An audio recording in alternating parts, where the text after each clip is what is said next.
The first approach is a lifestyle approach. This applies to a population, and it also applies to individuals at high or very high risk of premature disease. And that approach really involves primarily reducing the consumption of saturated fat, but equally increasing consumption of fresh fruit, vegetables, cereals, in other words, fibre in particular.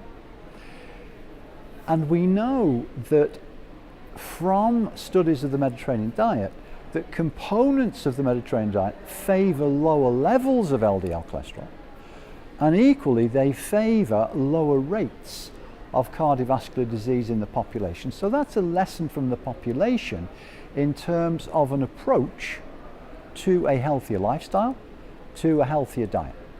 Mainly concerned by those individuals at high and very high risk is of course a pharmacological approach, and the primary approach that's been used over more than 30 years is to use a statin, which will give us, according to the dose, according to the particular statin that is administered, between 20 and up to 50% of reduction in LDL cholesterol.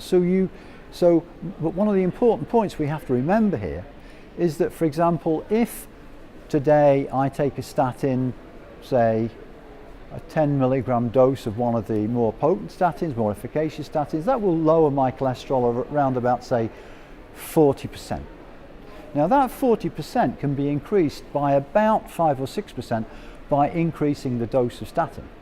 Now for various reasons, an individual or a clinician might not wish to increase the dose.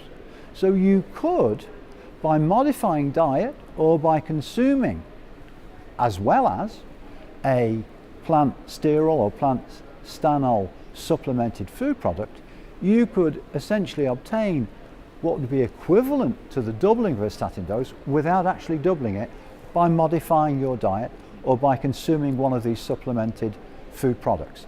So I think there are a number of approaches, but certainly the European Society of Cardiology, the European Atherosclerosis Society really advise an integrated approach: lifestyle, level of exercise, diet, modelled on the Mediterranean diet, and ultimately high, very high risk, obviously a pharmacological approach.